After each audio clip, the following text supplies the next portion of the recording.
Rikthehemi në studio, jemi tani në pjesën e tretë të emisionit. Kam nderin dhe kënaqësinë si çdo të premte të kem studio avokatin Arald Laga. Avokat, përshëndetje, faleminderit për kohën tuaj.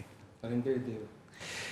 Duke qenë se jemi në kuadër të disa shpronësimeve që pritet të bëhen në vijim dhe qytetarët janë në dyshje për mënyrën se si duhet të veprojmë, kujtojmë ndoshta edhe shpronësimet qesharake që bëhen, për shembull për banorët e Kamzës, nga kthesa e Kamzës deri në Kashar loti i parë i Ekurudhës, ishte me 160.000 lekë të vjetra për banor, ndërkohë që është absurde me 160.000 lekë çfarë mund të blesh. Po kemi pasur edhe një vendim për 5 maj, po për 5 maj, po. Tani si veprohet me shpronësimet? Çfarë duhet bëjnë qytetarët? Ka ndonjë gjë në dorë realisht qytetarët avokat mund të marrin ndonjë gjë?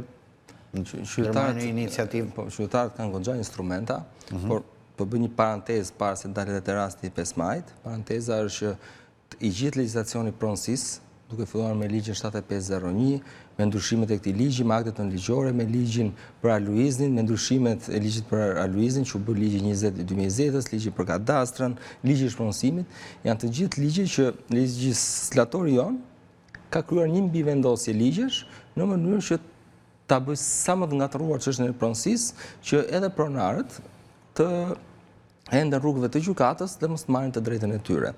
Një ndër këto, siç e kemi diskutuar edhe herë më parë, është dhe ligji i shpronësimit, dhe ligji i shpronësimit në thelb, nëse zbatohet ashtu siç është deri diku më i mirë se gjithë ligjet e tjera, por në praktik ndodh tjetër gjë. Në praktik në shpronësimi nuk ndodh ashtu siç thotë ligji, sepse që të kesh një akt shpronësimi, pra që të bëhet shpronësimi, është si puna e kontratës së shitjes, pra bën një kontratë shitje, t'jap lekët marsendin. Ndërkohë, me shpronësimin në realitetin shqiptar, ndodh që shteti ta merr pronën dhe nuk t'jep parat. Parat do t'i marrësh mbas disa vitesh, mbas edhe 10 vitesh, do endesh dyrëve gjykatës për të ndryshuar vlerën. Dhe ndodh një absurditet që qytetarët i pa ndryshuar prej vitesh. Që në 2016 në çmimi i trullit është i pa ndryshuar, ndërkohë çmimi i banesave nga enti banesave për sipërfaqet ndërtimore të apartamenteve ka ndryshuar në 2024, por nuk është në një vlerë shumë e lartë. Gjithë qytetarët bëjnë fjalë për ato prona që janë tokatar, tokatruat, që nuk kanë ndryshuar. Rasti i Kasharit, për shembull, Thuman Kashar me 400 lekë. Po Thuman Kashar, po 400 lekë, 500 lekë po Porto Romano në Durrës, për shembull, në Porto Romano në Durrës do bëhet një investim shumë strategjik, është çmimi i referencës i asaj toke atje është 5.000 lekë të vjetra. Pra 5.000 lekë të vjetra, shteti po merr gjithë atë pronë, po ja shponson dhe ja japi një privati. Ku ndërkohë, po të ishte absurde kështu, ë? Duket absurde dhe i bëj thirrje. Sinqerisht. Jo, kjo është absurde, por edhe gjykatat, ose gjykatat trupat gjyqësore, s'po them që janë të varura nga ekzekutivi, se në thelb kur shikon legjislacionin, ato janë të pavarura, po janë të anshëm me quaj. Pra, nuk e mbajnë dot pensionin trustin dhe janë të anshëm, sidomos gjykatat administrative pro qeverisë. Pse janë të anshëm? Sepse nëse do zbatonte ligjin për shpronësimet, do duhej që po të lexohet fjalë për fjalë bashkë me aktet nënligjore, do duhej që shpronësimi mos ishte me çmime reference, po të ishte me vlerë tregu. Pra, sa do ishte transaksioni i pronës për metër katror, nëse do e merrte privati?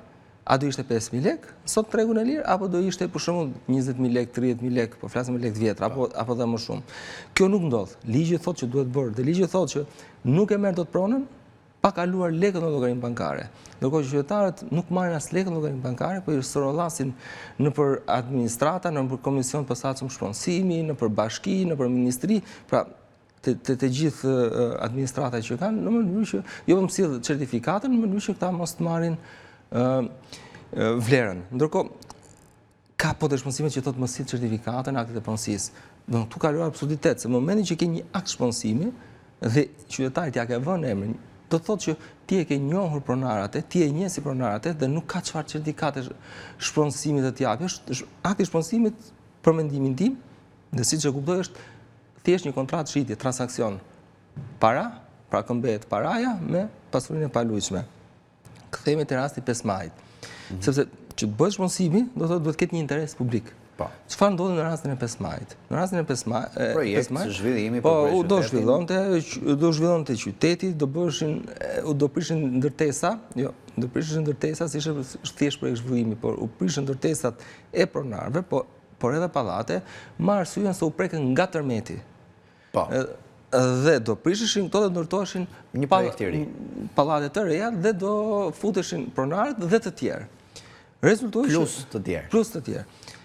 Rezultoi që nuk janë futur të tjerë, rezulton që akoma pronarët nuk kanë marrë pronat nga VKM-ja 2021-shit nuk e kanë marrë apartamentin, po shkojnë dhe po hedhin pronën në short, pra hidhet shorti ku t'i bie apartamenti X e Y, ka konflikte midis edhe bashkëpunëtarëve, bashkisë apo ministrisë, sepse nuk po e zgjidhin dot, pra është bërë një shpenzim, është mbyll projekti dhe pronarët nuk po marrin atë që i takon.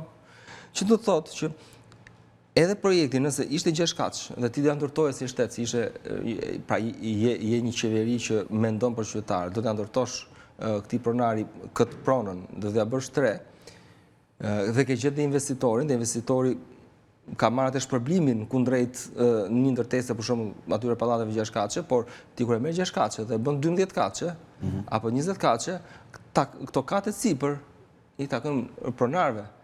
Pra pronarëve që ti aprishë, jo të ndahet pra ajo torta midis administratës edhe ndërtuesit.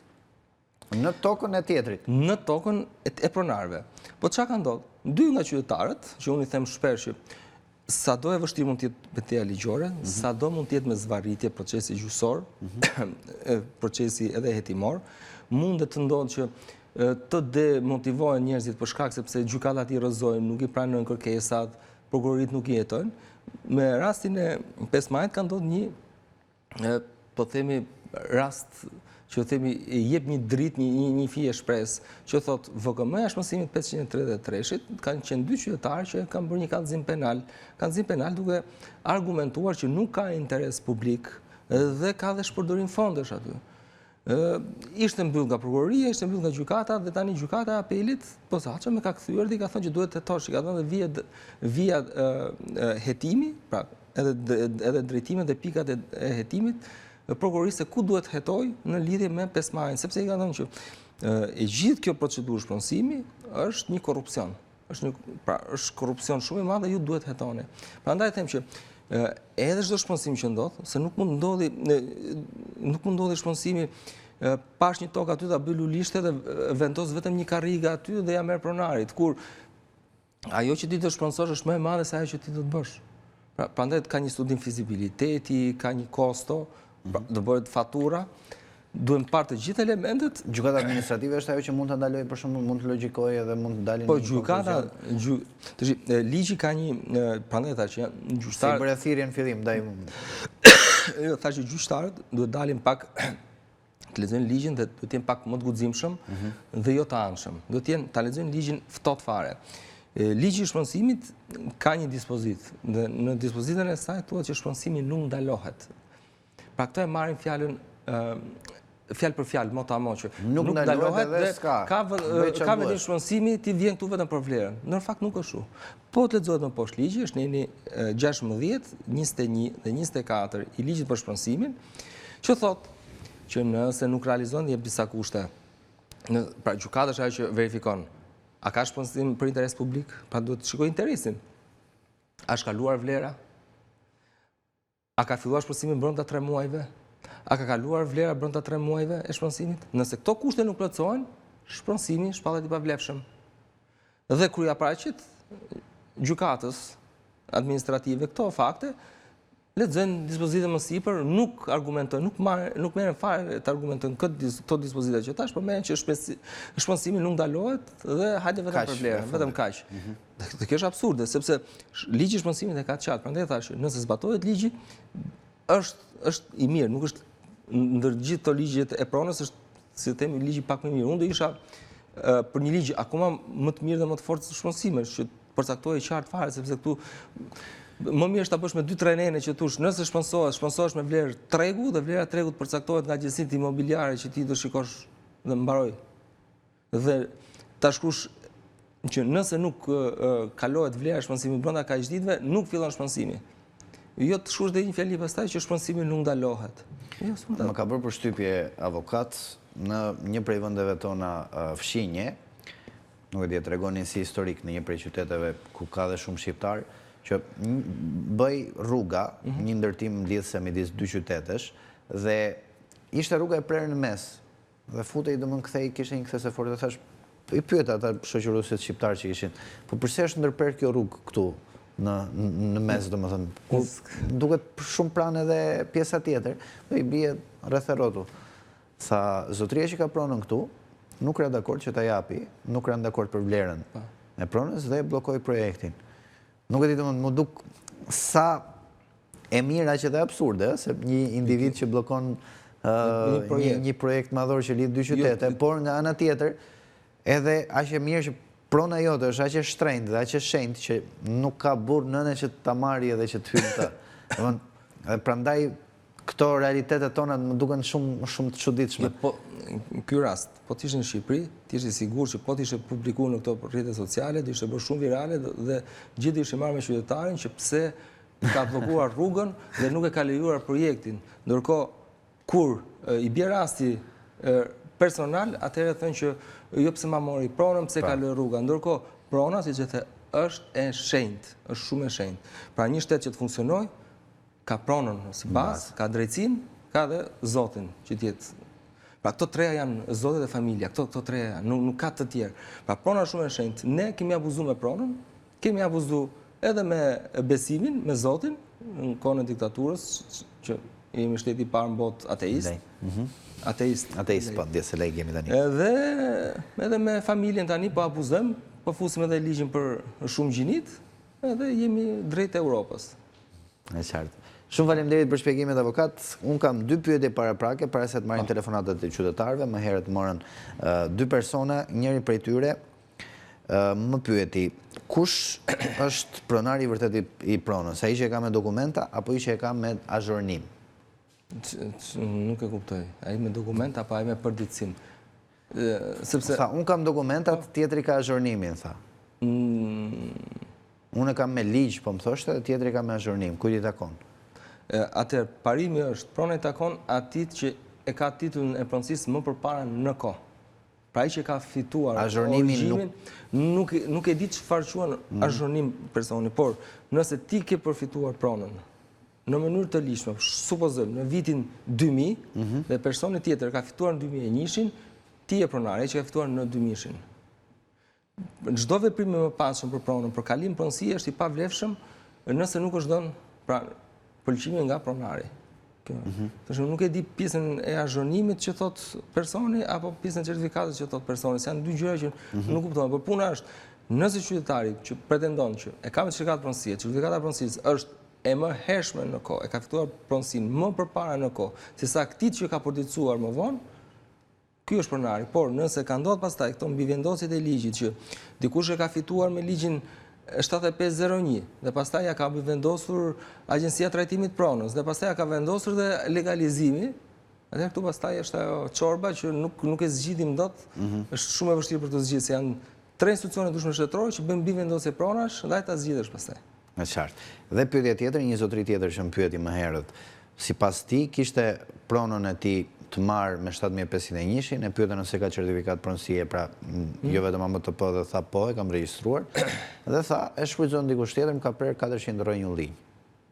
Atëherë duhet nisë një proces gjyqësor, nëse ky është pronar, duhet nisë proces gjyqësor që ti thoshte personit që ja ka zënë tokën të largohej nga prona dhe ta dëmshpërblente edhe për udhit.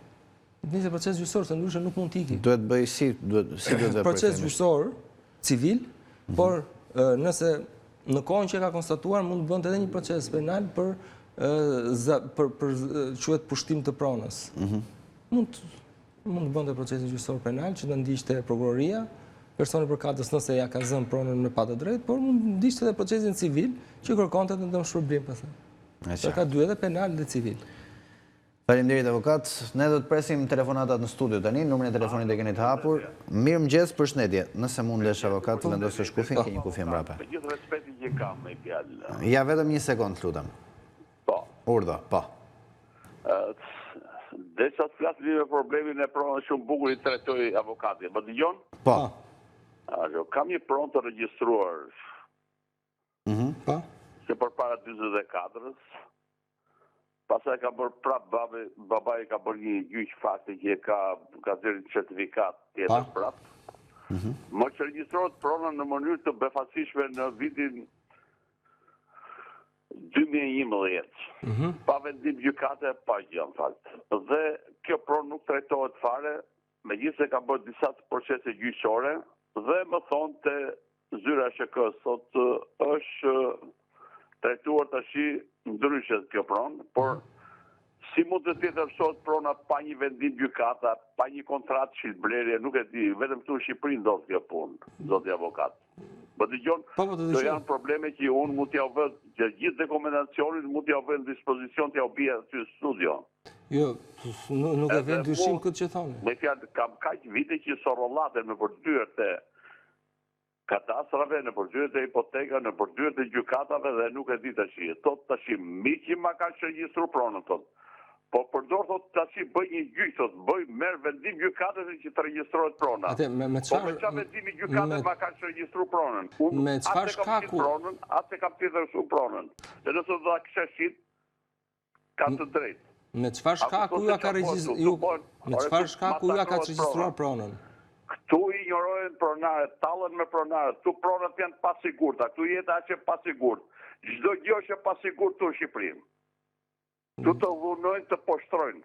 Ky është shteti shqiptar.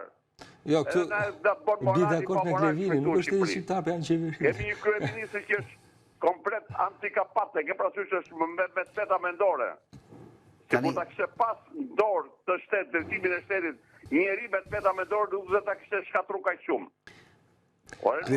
Ka një pyetje avokati, të lutem, ka një pyetje avokati, dëgjoj pak avokati. Kjo një situatë shumë e vështirë, shumë e errët. Europa duhet të hapi sytë për çfarë bëhet në këtë vend.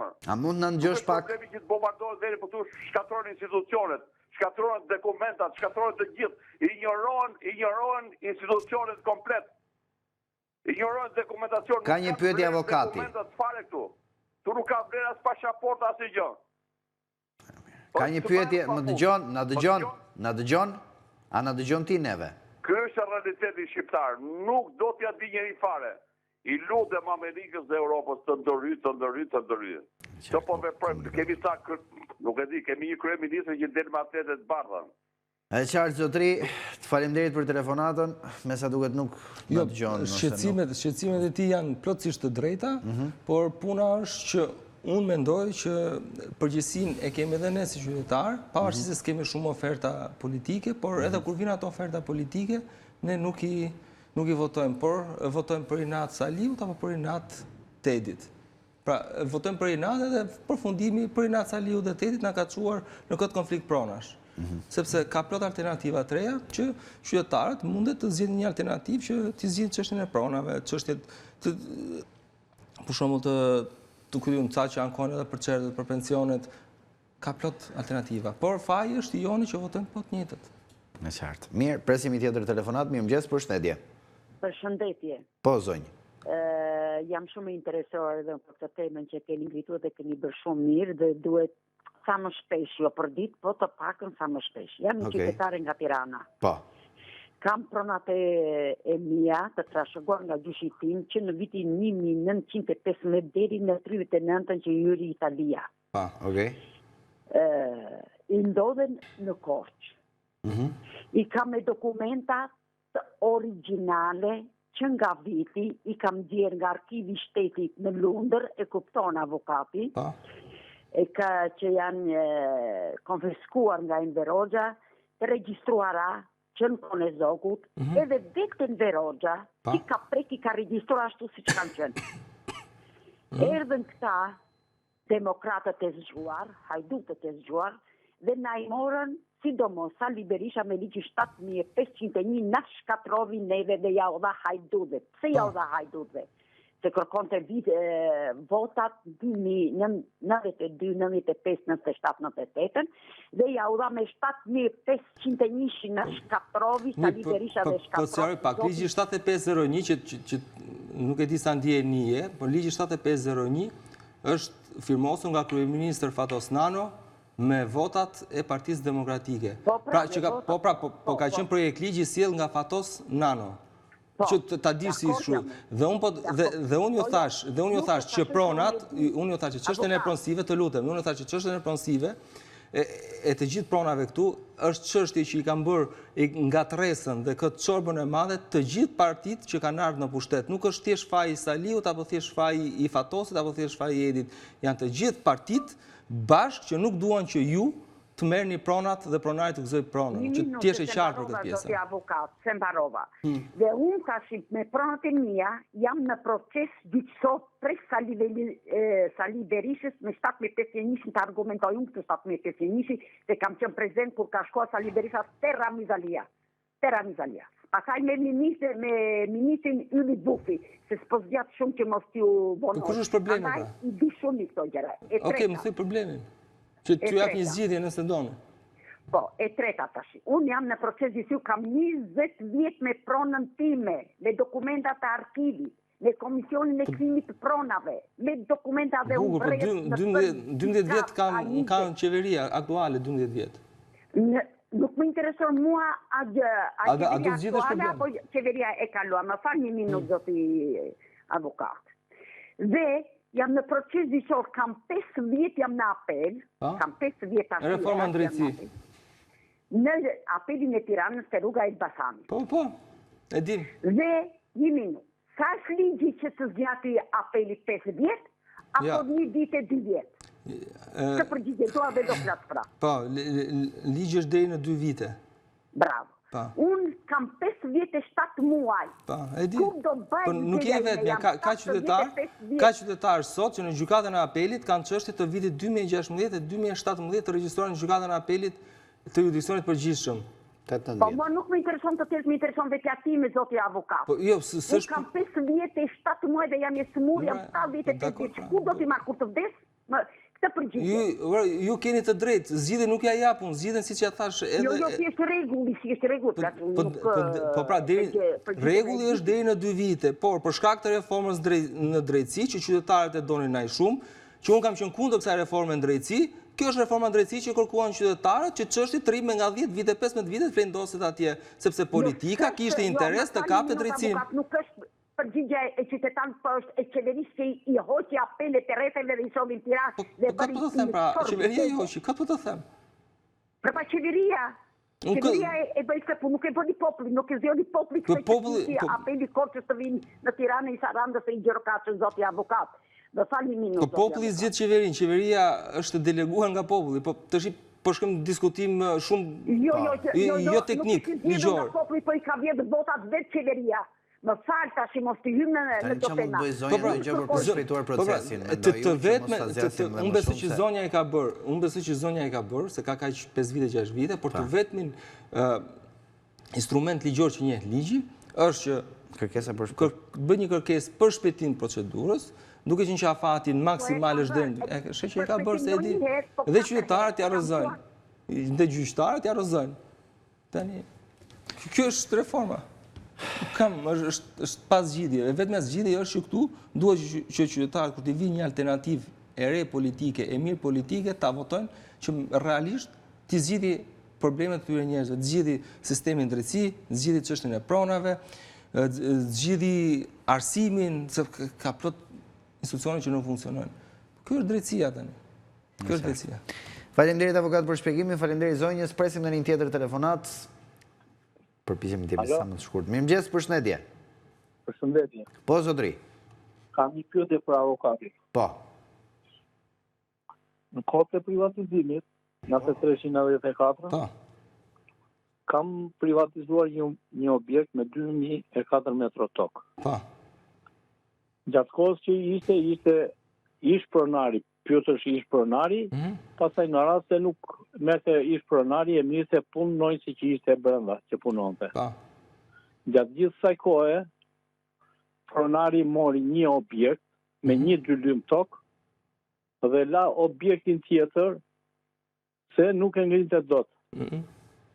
Në 95-ën, si vinin ato kohë, hyri policia dhe na rau, na basardoj.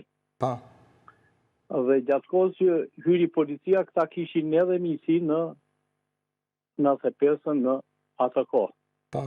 Edhe u futur me forcë dhe e morën objektin. Okej.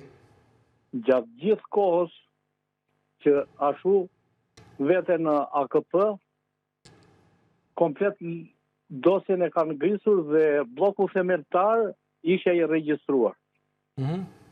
Edhe marrë një vërtetim në AKP-ja që që pron kalon me qëra. Dhe e merë ish pronari që e kërkonte dhe nuk e mori një objekt vetëm depon e vajt që qush. Problemi juaj depon e cili la është? dhe mori fabrikën. Tani ju në çfarë faze jeni, më shkurtimisht lutem se nuk kemi kohë t'i shpjegojmë. Më shkurtimisht tani ka ardhur aluizmi që e ka matur dhe Për ko ta legalizoj? për ta legalizuar kam bledhur ato dokumentat që kam bledhur që i kam. Dhe më kërkohet një dokument në Blendi Gonxhe. Po, çfarë dokumenti? Që unë ta marr atë kërkesën e privatizimit, andej. Sepse nëse ju ka ardhur legalizimi, po, atëherë nuk keni më punë me privatizimin, sepse procedura e legalizimit është që t'ju legalizoj një objekt informal në cilën i mungojnë dokumentat. Kështu që po të përfundoj procedura e legalizimit, siç po thoni që kanë ardhur bëjnë matjet përkatëse, do ju presin dhe një faturë, një mandat që do ta paguani, që është ajo kontrata tek noteri dhe pastaj do ju legalizohet. Nëse gjithmonë shkon në drejtim të dur e gjithë procesi, se nuk e di çfarë pengesash nuk kesh rrugës, por për sa kohë ka legalizimi, shpresojmë që të mbaroni punë, ta zgjidhni me legalizimin. E qartë, mirë. Ai më thot që duhet të marrësh një kërkesë privatizimi nga Ministria e Drejtësisë. Jo, procedura e legalizimit nuk e njeh këtë pjesë. Legalizimi është legalizim. Po je për legalizim. Po ti është për legalizim, nuk ju duhen dokument tjetër. Janë dokumentat atje. Nuk ju duhet dokument tjetër nëse jeni për legalizim, me vetë deklarim. Ai këtë më thot. Dhe po është sorollatje pastaj. Po. Faleminderit. Tani veproj avokat, mund të takoj të bie letrat qysha tek. A është mundësia? Po më dakord, t'ju ja jap numrin edhe flasim. Po, një seksu, faleminderit. Jepe numrin. 067 634 067 një minutë e kam të telefonit tjetër. 067 634 0634. Po. Faleminderit, shumë faleminderit Faleminderit e ju. për kontributin për qytetarët, për analizën që bën edhe për gjithçka që ke bërë deri më sot edhe në vijim për qytetarët shqiptar, për ata që na telefonojnë për telefonuesit. Faleminderit e ju që na aftoni. Faleminderit dhe ju nderuar televizionistë për vëmendjen. Bashkë do të jemi sërish pas pak me Marcel Rupin, i cili është në terren me një temë shumë interesante.